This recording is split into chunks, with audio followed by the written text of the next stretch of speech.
Salude al coordinador general de Izquierda Unida, Cayo Lara. Muy buenos días. Por cierto, buenos días. Enhorabuena, le acaban de reelegir a usted este fin de semana. Inevitable, la primera pregunta sobre el paro, señor Lara. Me imagino que coincide bastante con las valoraciones que aquí se hacían, ¿no? El dato no me lo acaban de dar todavía. Pues 132.000 personas más en las cifras del INEM en este mes de enero. Bueno, es un dato que coincide con el dato que ya dio Eurostat, coincide con el dato que dio la EPA, y llegar ya a 5 millones de paros registrados, pues lo que viene a demostrar es que todas las políticas que está abordando el Gobierno no solo no crean empleo, sino que tienden a destruir empleo. Y lo que vienen a aprobar una vez más es que la reforma laboral solo ha servido para despedir a trabajadores de forma barata en nuestro país, ahorrarse mucho dinero los empresarios y la COE, y además el poco empleo que se crea es empleo precario, y no es verdad que se haya cumplido ninguno de los objetivos que tenía hacer la reforma laboral. Y como elemento final es que están consiguiendo además reducir los salarios de una manera importante en España para, dicen, competir con el mercado internacional, ya que no podemos devaluar la moneda no teniendo moneda propia, y lógicamente hay que hacerlo por la vía, dicen, lógicamente por la vía de reducir los salarios. Por tanto, el dato hay que trasladarlo a casi 5 millones de dramas humanos que hay en nuestro país. Dice el Gobierno que si no se hubiese hecho esta reforma laboral, el dato de paro todavía sería mayor. Bueno, eso simplemente es una hipótesis que nadie va a poder demostrar. Lo que sí es cierto es que a los trabajadores que tenían que despedir, un trabajador con 30 años en una empresa, que lo tenían que despedir con 70 o 80.000 euros de despido, muchos trabajadores con más de 50 años que ya tienen muy difícil que puedan trabajar, pues con esas cantidades de despido podían llegar al final de su periodo de jubilación con una cierta estabilidad.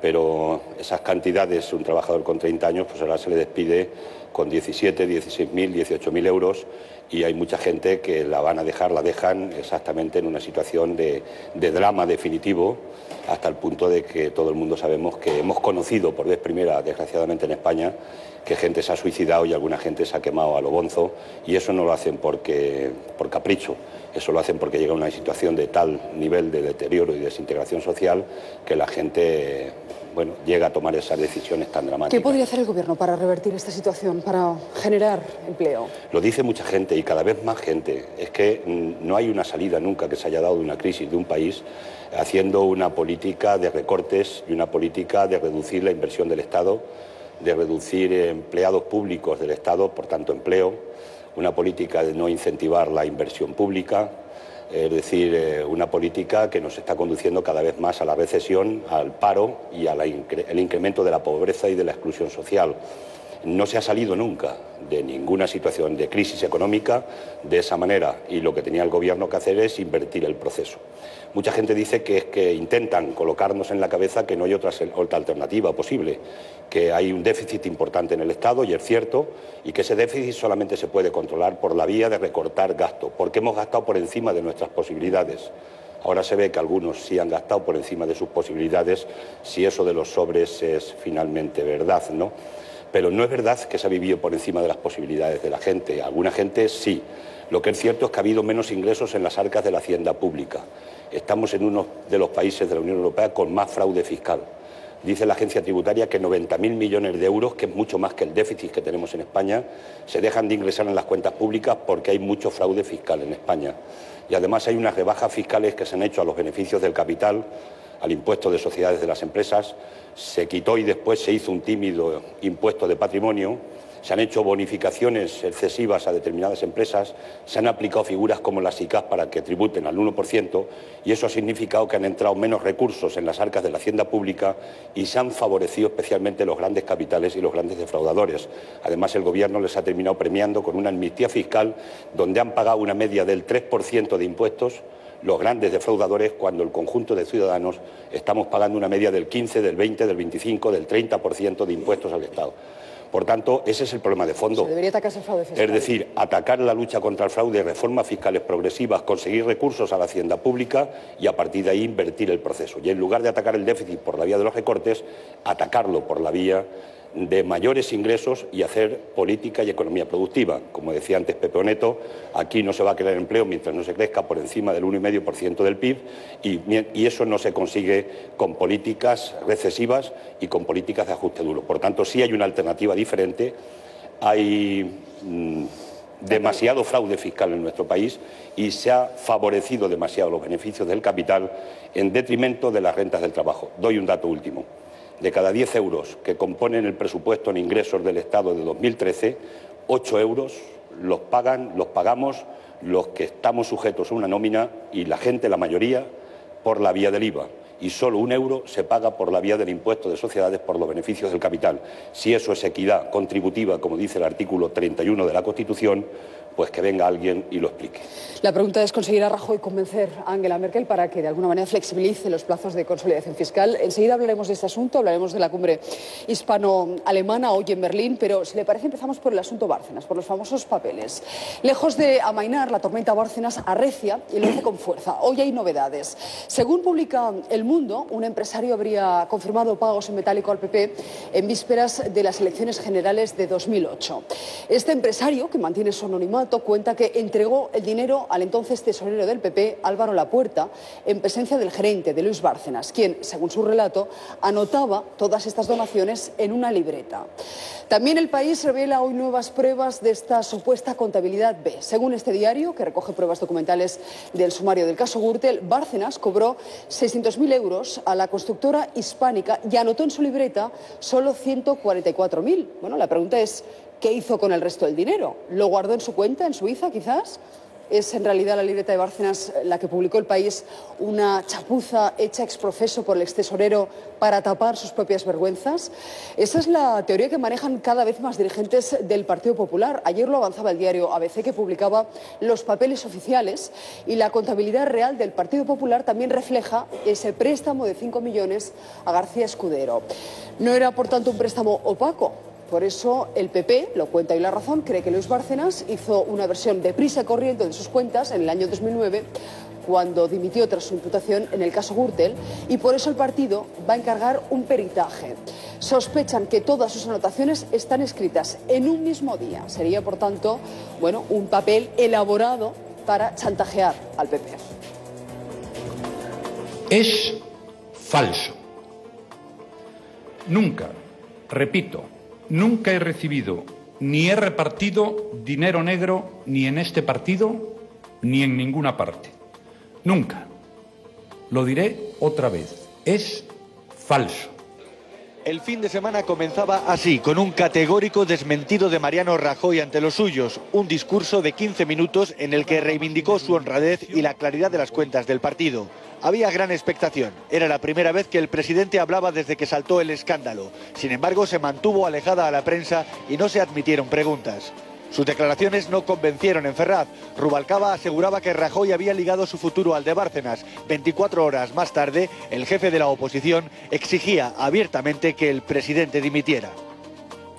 Que el señor Rajoy no puede dirigir nuestro país en un momento tan delicado como este. Que su permanencia al frente del gobierno no va a permitir superar la crisis política, antes bien, la va a agravar día a día. Y es por eso por lo que le pedimos que abandone la presidencia del gobierno y que dé paso a otro presidente que pueda restablecer la fortaleza, la credibilidad y la estabilidad que necesita nuestro país. Tras el jaque del PSOE le tocaba mover ficha al Partido Popular. Lo hizo poco después a través de González Pons. Acusó a Rubalcaba de agitar la calle y le recomendó mirar bajo sus alfombras. En lugar de pedir la dimisión del presidente del gobierno, Rubalcaba debería hacer con el PSOE lo mismo que va a hacer el PP.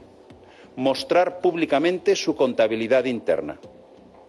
Explicar cuánto ganan los dirigentes del Partido Socialista, los de ahora y los de antes.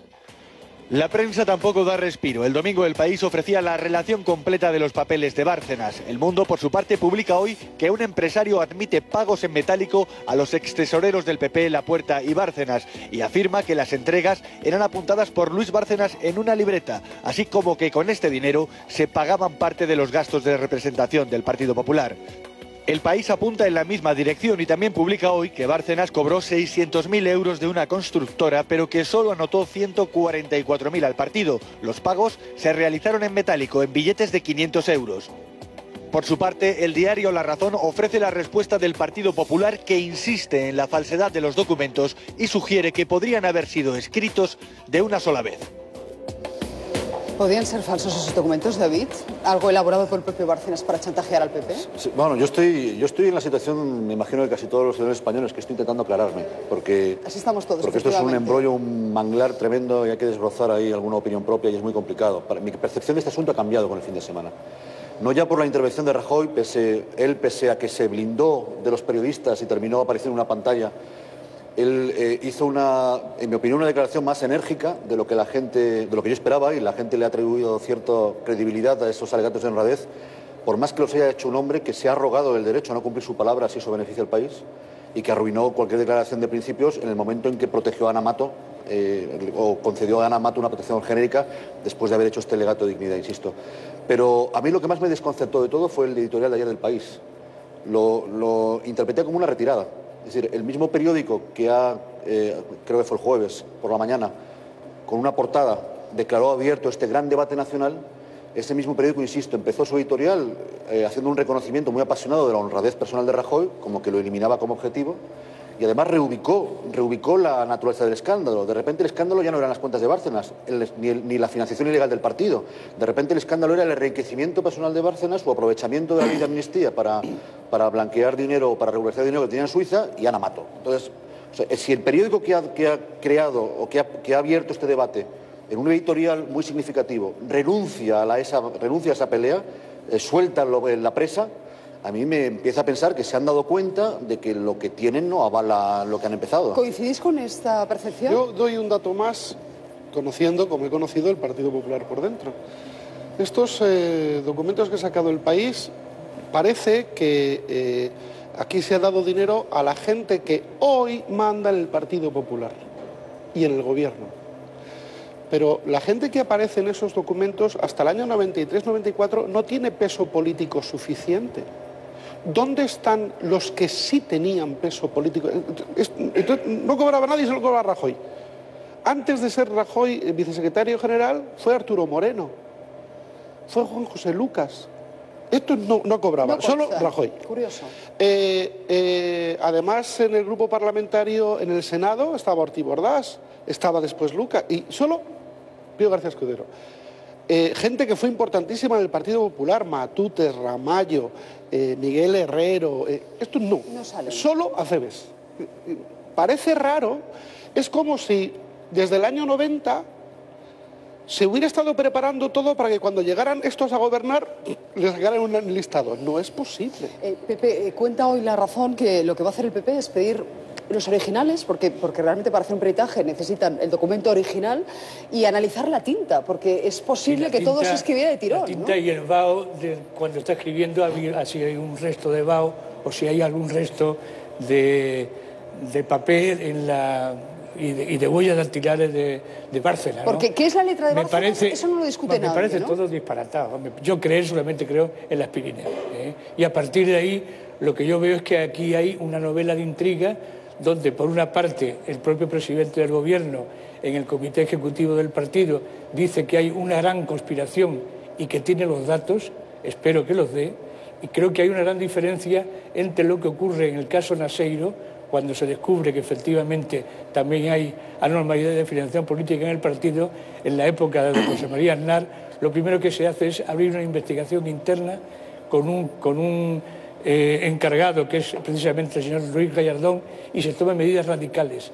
Aquí no se ha tomado ningún tipo de medida. A mí me parece muy bien que se investigue todo, pero sobre todo que hoy en el juzgado de guardia el señor Rajoy presente una querella contra el señor Bárcenas. No le citó al señor Bárcenas, ¿no? Que no le citó, que no hizo ninguna mención.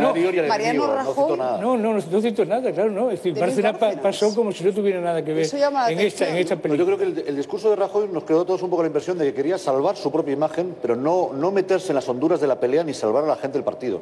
En ese sentido fue un alegato a favor de su propia honradez y punto. Claro, pero aquí está en juego la honorabilidad del presidente. Basado en la fe de quien le escucha, además. Solo un matiz de la las críticas que he visto este fin de semana, yo creo que Rajoy tendría que haber comparecido en rueda de prensa, no ayer, sino antes, pero no se puede quejar la prensa de que se retransmita la intervención del presidente del Partido Popular en el comité del Partido Popular, porque eso se ha hecho toda la vida. Otra cosa es que además pidamos, objetivamente, preguntar. Pero lo que se hizo el sábado fue lo que se viene haciendo... Hecho porque básicamente se ahorraría hoy muchas preguntas incómodas con Angela Merkel al lado. Hombre, sobre todo con la repercusión que ha tenido en Alemania el escándalo. Internacional, efectivamente. Bueno, señor Cayo Lara, no sé, después de escuchar las intervenciones de nuestros contertulios, ¿qué opina usted sobre estos papeles? Porque lo decía David y yo coincido plenamente, yo ya no sé qué pensar. Ya no sé si son falsos, elaborados. Nosotros tenemos una teoría diferente del fondo del problema. Nosotros hemos dicho, si se demuestra algo de lo que se ha puesto encima de la mesa, el señor Rajoy tiene que presentar la dimisión y tiene que convocar elecciones anticipadas para que el pueblo, el soberano, decida.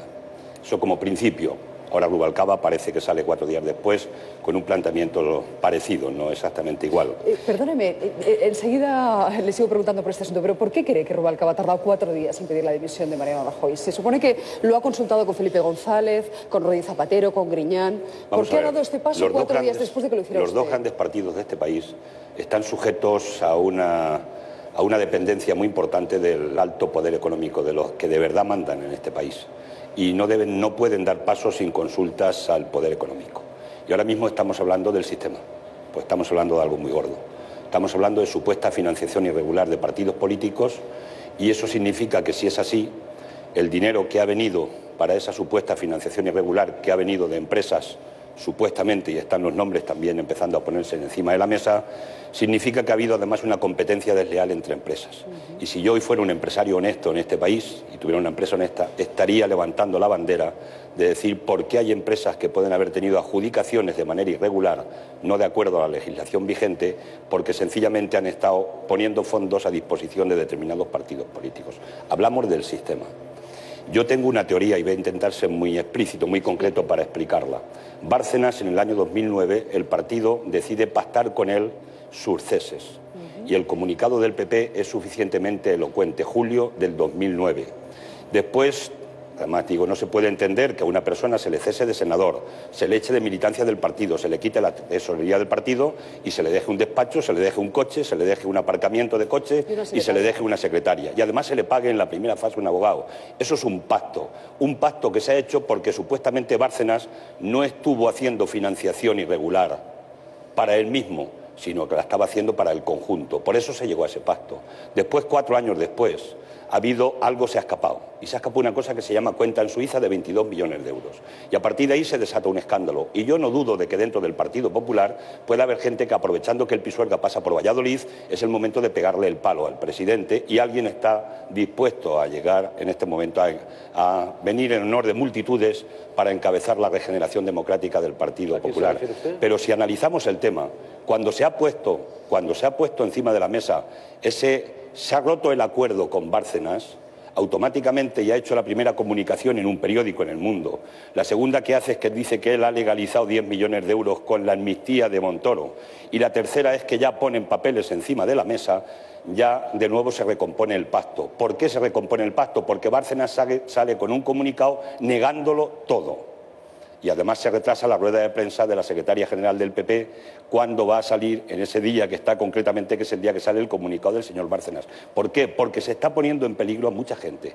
Se está poniendo en peligro a toda la gente que supuestamente puede haber recibido financiación irregular en ese sentido, aunque Bárcenas haya cogido una parte de esa cuestión. Y a partir de ahí, esto es lo que está encima de la mesa. Bárcenas tiene en su mano una bomba de relojería, tiene el poder del Partido Popular en su mano en este momento, porque es la persona que sabe cómo se han movido todos los recursos. Y el fondo del problema sigue estando en la financiación o supuesta financiación irregular.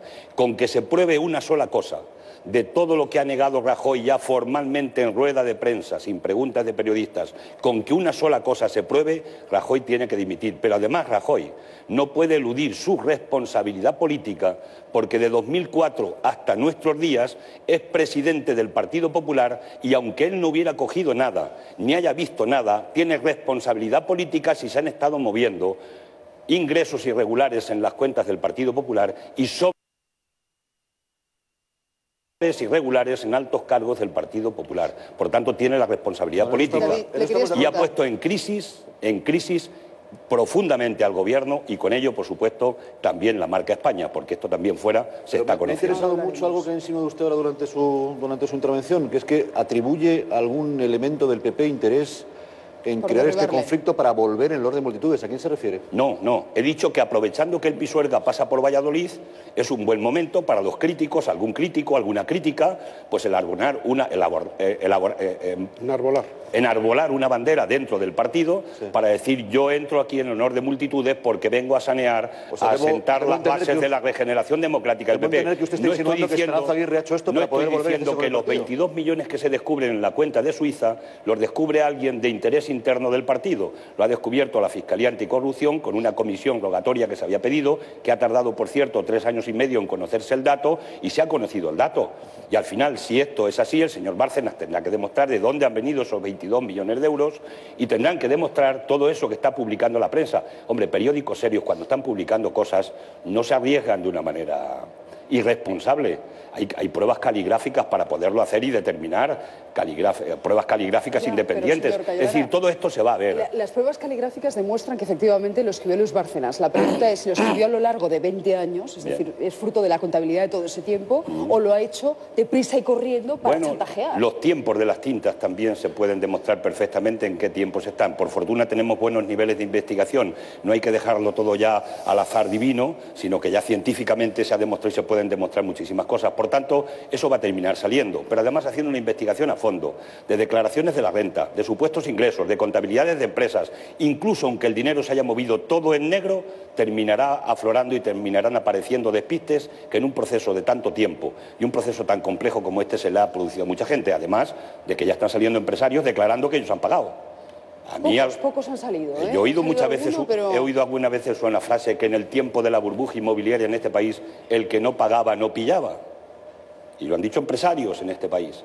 Porque la verdad es que había un sistema donde para coger determinadas obras, hombre, si lo tenemos hasta en la Casa Real, pero si ha pasado hasta en la más alta magistratura del Estado, si lo ha pasado en la familia de la jefatura del Estado, señor, ni más ni menos con el caso Nos. ¿Se da cuenta que ahora tenemos al rey y al presidente del Gobierno siendo objeto de un chantaje por parte de, en un caso, un socio de Iñaki Urdangarín y en el otro por un propio Yo no estoy hablando de chantajes. PP? Vamos a ver, aquí los chantajes se producen porque ha habido antes hechos concretos que pueden llevar a esta situación. Pero el rey, en el 2005-2006, si tuvo conocimiento de las actividades irregulares de su yerno, sea su yerno, esté casado con su hija, sea lo que usted quiera, usted es el jefe del Estado. Y usted es el que tiene la primera obligación de poner eso en conocimiento de la justicia para que la justicia actúe. No vale con que le digas al yerno, oye, retírate, que no debes estar en estas actividades. No, es que tiene la obligación, como cualquier ciudadano, de denunciarlo a la justicia. Y el jefe del Estado más. Y el rey ha callado desde 2005 hasta que abrió la boca en el 2009 o 2010, cuando la abrió, o 2011, ha estado callando esa situación, al menos públicamente, y por tanto también tiene una responsabilidad muy importante. Y en cuanto a Rajoy, hombre, si el presidente del Gobierno, el presidente del Partido Popular, desde 2004 a 2013, no se ha enterado de que se estaba moviendo, y repito, supuestamente siempre, dinero irregular dentro del Partido Popular, pues entonces, ¿qué presidente tiene el Partido Popular? Don Cayo, a mí me parece esta energía estupenda contra el rey, contra el presidente del Gobierno. No, contra el rey no. Yo estoy hablando de hechos. No estoy hablando de suposiciones, ni de opiniones políticas, ni tan solo. Y entonces, hablando de hechos, ¿por qué no pide ahora mismo la dimisión del presidente de la Junta de Andalucía por el caso de los ERES, que son 1.000 millones de euros de dinero público? ¿Por qué estos pueden robar sin que Izquierda Unida diga nada y el resto son todos unos ladrones? Yo, perdóneme, pero no lo entiendo, porque usted está gobernando en Andalucía con unos señores acusados de haberse llevado 1.000 millones de euros. Bien, el y tú más. No es y tú más, perdone. ¿Me puede contestar a esa pregunta y después me dice que la hago por y tú más? Si voy a contestar. Pero ¿por qué no me contesta la pregunta? No vale en esta película. Vale, pues no vale. ¿Y ahora por qué si usted le vale sigue a gobernando? Rajoy y a Rubalcaba, a nosotros no nos vale. ¿Y por qué sigue usted gobernando en Nosotros hemos Andalucía? sido los que hemos denunciado los ERES en Andalucía. Sí, está gobernando. La comisión de investigación se ha hecho porque Izquierda Unida en Andalucía ha denunciado los ERES en Andalucía. Y se ha hecho una comisión de investigación y se ha investigado. Y se ha hecho un documento de conclusiones que 110 párrafos de ese documento de conclusiones han sido vetados en sede parlamentaria por el Partido Popular y por el Partido Socialista de Andalucía. Han vetado, por ejemplo, un informe de un interventor, 17 advertencias de ilegalidad de un interventor que dijo: eso que está usted haciendo es abierto de que es ilegal. Pues eso lo han vetado, lo han quitado del informe, unos por unas razones. El PP porque quería la cabeza de Griñán y los del PSOE porque querían también ocultar alguna cuestión. Pero esas eran conclusiones y las vamos a publicar en Andalucía, para que toda Andalucía sepa qué fue el resultado de la comisión de investigación. Pero, hombre, no se nos impute a nosotros nada con respecto a los ERE, porque somos los que hemos levantado en Andalucía precisamente la posibilidad de que esa comisión de investigación se haya hecho. Y la justicia es la que tiene que situar a cada uno en su sitio. Y si la justicia dice finalmente que el señor Griñán tiene responsabilidad que se tendrá que demostrar, el señor Griñán tendrá que dimitir, evidentemente, y además tendrá que pagar penalmente si lo hubiera, si tiene responsabilidad política. Eso es lo que nosotros estamos diciendo. De Griñán, eso no quiere decir, justicia, eso no quiere decir. En el caso del rey y del presidente del gobierno lo dice usted en Twitter. Disculpa un segundo. Eso no quiere decir que nosotros haya que cambiar la correlación de fuerzas del gobierno en Andalucía, porque los andaluces han votado en las urnas y han dicho que querían un tipo de gobierno determinado por el conjunto de la izquierda, aunque al PSOE a veces ponerle la etiqueta de izquierda cuesta mucho trabajo, sinceramente, después de las políticas que hemos visto en los últimos años. Pero lo que sí dijeron claro es que no querían que gobernara el Partido Popular. Lo dijeron nítidamente. Y hoy, además, las encuestas en Andalucía están diciendo, después de las últimas elecciones, que el Partido Popular tiene todavía otros 10 puntos, que ya son puntos de pérdida de confianza de los andaluces. Por tanto, Izquierda Unida en Andalucía está cumpliendo con el compromiso que adquirió con los ciudadanos en su programa electoral, ha levantado el tema de los ERE, se ha hecho la comisión de investigación y la justicia ahora tiene que poner a cada uno. Abundando un segundo que decía Miguel Ángel, bueno, primero es un poco particular decir que los andaluces no han querido que gobierne el PP cuando el PP ganó las elecciones. Es decir, alguna voluntad por parte del pueblo andaluz de que gobernara sí había. Otra cosa es que el PSOE, cuando necesita Izquierda Unida para gobernar, se refiere a la izquierda y cuando no la necesita se refiere al socialismo y les deja usted tirados. Esa es otra cuestión. Que en Extremadura, por cierto, que la JAL que tienen ahí se debe a esa hartura de Izquierda Unida por la relación interesada del PSOE, que lo usa como una prótesis cuando le conviene y la suelta cuando no. De todas formas, es verdad que la campaña de Diego Valderas se basó casi exclusivamente en criminalizar desde un tipo de honra, de honor, la figura del presidente andaluz. Se basó en eso, en una reclamación de que había que depurar el gobierno andaluz porque estaba en manos de gente corrupta. Y en cuanto hubo ocasión de entrar en el poder, todo eso se olvidó. No comparto eso. Señor Lara, y nos vamos a Berlín. Bien, digo, no comparto eso para nada. Ahí hubo una campaña programática, propuestas concretas encima de la mesa, se han firmado un paquete de leyes importantes en el acuerdo, propuestas concretas para llevar a los andaluces, y en eso es lo que está nuestra organización. Pero para nada, y sobre los ERE, yo estuve en campaña mucho en Andalucía y lo que dijimos en eso, luz, transparencia, y el que la haya hecho que la pague. Y en eso no hemos cambiado ni un ápice lo que es el tema de nuestra posición política con respecto a Andalucía. Bueno, pues déjame que vuelva al caso Bárcenas, que va a planear también sobre la cumbre de Berlín. Rajoy no va a poder evitar que los periodistas le pregunten por este asunto cuando comparezca esta tarde en rueda de prensa junto a Angela Merkel. La pregunta es, ¿le echará un guante la canciller? Veremos, porque saben que la suya es una relación muy peculiar, un matrimonio de convivencia. España necesita el apoyo de la canciller y Merkel que España cumpla, que haga los deberes. En un año se han visto ya 15 veces, pero esta es sin duda la que mayor expectación ha suscitado. Pilar Ruiz Pérez nos lo cuenta desde Berlín.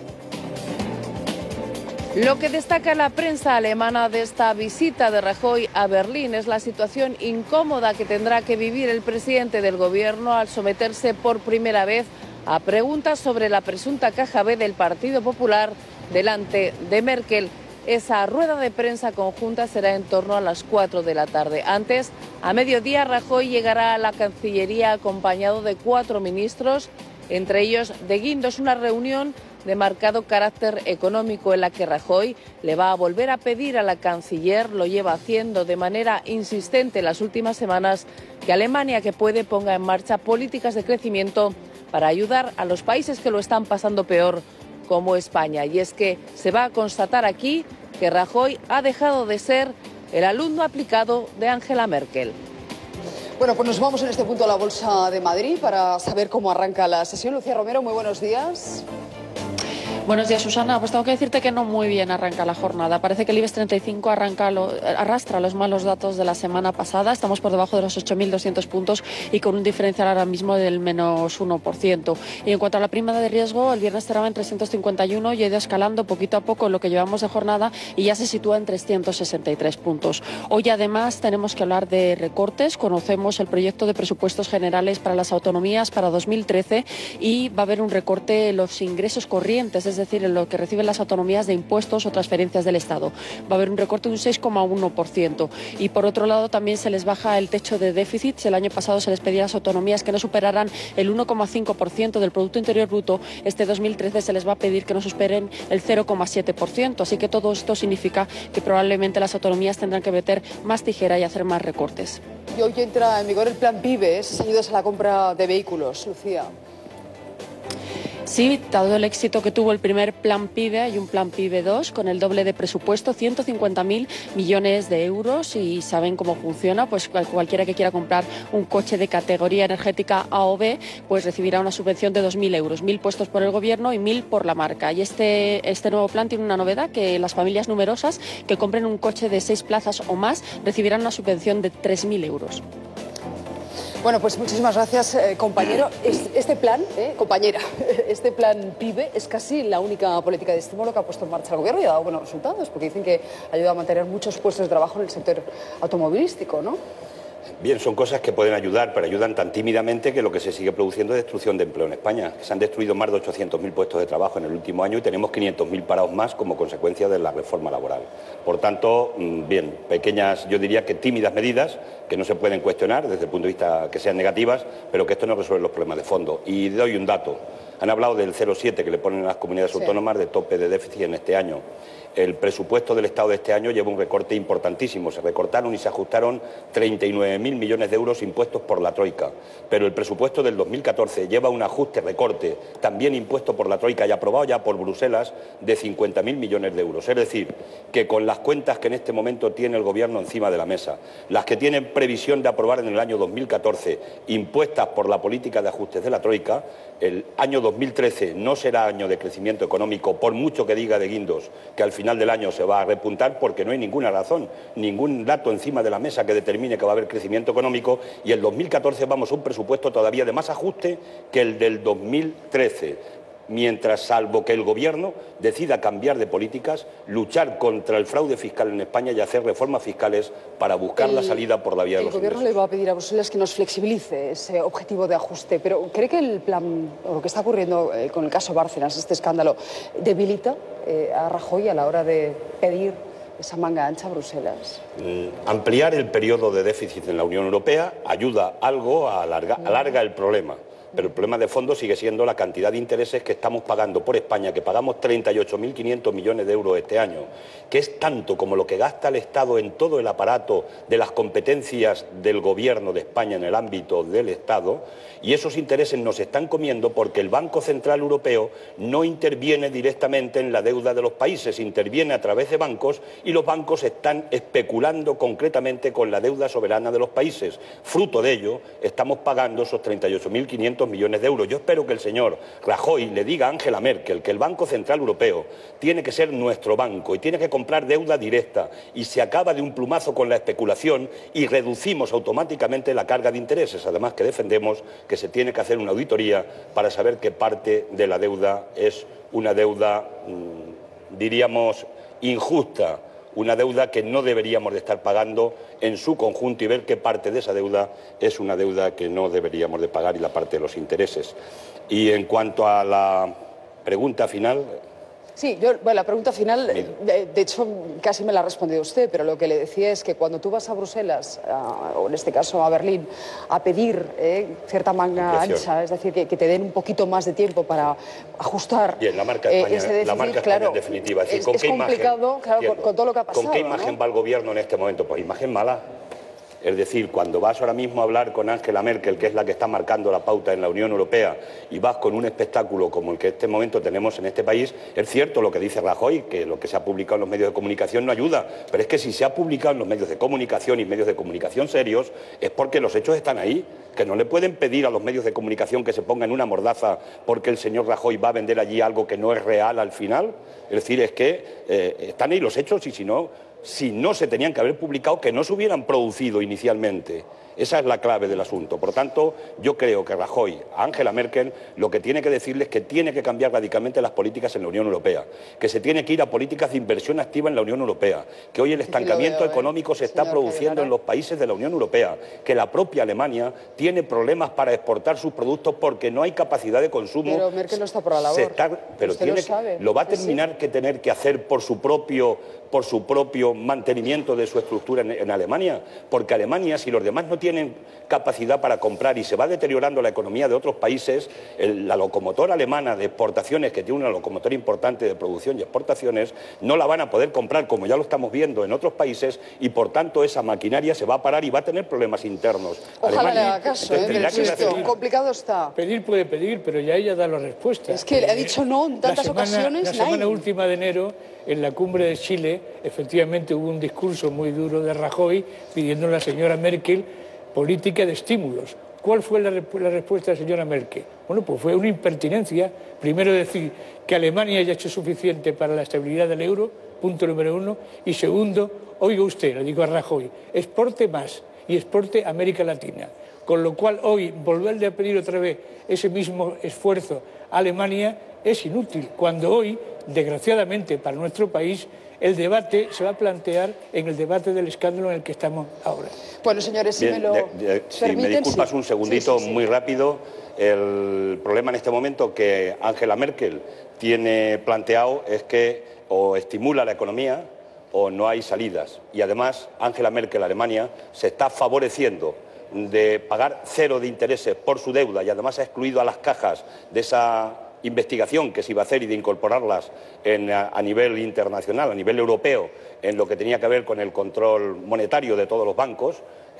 No me sale la expresión en este momento, pero las auditorías, ¿no? Que se han hecho no a es la toda auditoría banca, exactamente, no, es el control monetario de los bancos por parte del Banco Central Europeo. Se han quedado fuera las cajas alemanas. Por tanto, Angela Merkel, en este momento concreto, que se financia al 0%, mientras nosotros nos estamos financiando al 5%, ya es una privilegiada por la propia estructura que se ha montado con el Banco Central Europeo, el euro y la fórmula como se ha hecho la arquitectura de la Unión Europea. Ese es el fondo del problema. Eso es lo que hay que cambiar y mientras no lo cambien cada vez habrá más deterioro del euro y más deterioro en los países y por tanto más posiciones críticas y contrarias a este modelo de la construcción europea. Señor Cayo Lara, muchísimas gracias, de verdad, por esta entrevista, un placer.